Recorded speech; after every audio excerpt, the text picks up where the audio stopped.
օրերին այս իշխանության բարձրացրած վայնասունը խոսում էր այն փաստի մասին, որ ոչ միայն խոսքով Facebook-ով են իրենք հարձակվելու Մայրաթորի վրա, հոգևորականների վրա, այլ նաև գործնականում եւ երեկվա Բաքրատ Սրբազանի ձերբակալությունից հետո հասկանալի է, որ այսպես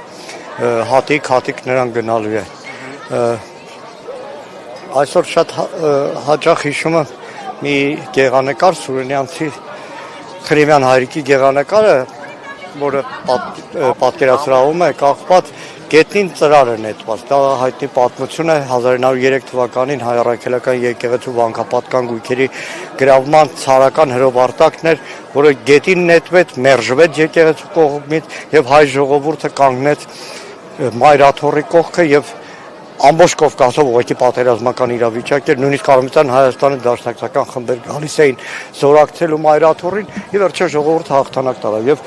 1-2 ժամվա մեջ հազարավոր մեր հայրենակիցներ, որ հավաքվել են Մայրաթորում եւ որի արդյունքում էլ ոստիկանները, ԱԱԾ ծառայողները ստիպած եւ դուրս եկան Մայրաթորի տարածքից, արդեն խոսում փաստ է։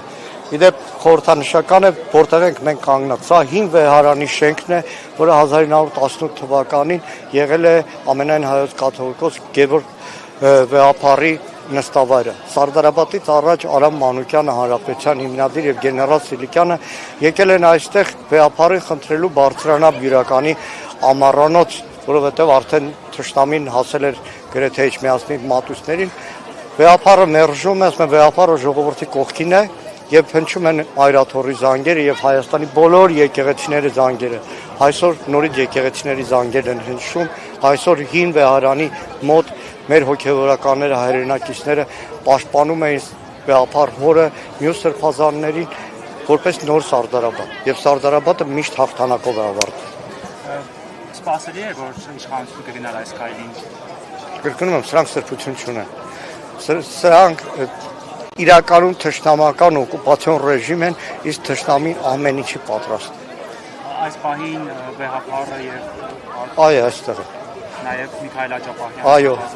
ԱԱՑ ստորաբաժանումները, ոստիկանները դուրս եկան ամբողջությամբ Մայրաթորի տարածքից։ Այսինքն ժողովրդի նաեւ դիմադրությունը ցույց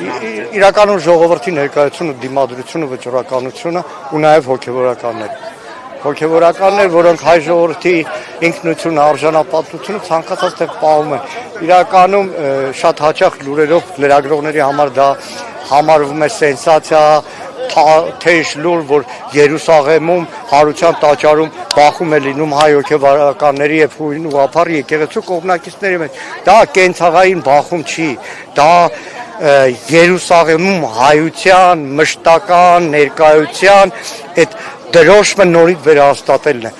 Սրանք այս իշխանությունը չի հասկանում ինքը ինչ հարստության տեր է։ Ինքը չի հասկանում հայ ժողովուրդը, այն ավետյաց ժողովուրդն է, որը ցավոք սրտի սրանք բոլորը կործանում են։ Ահավոր է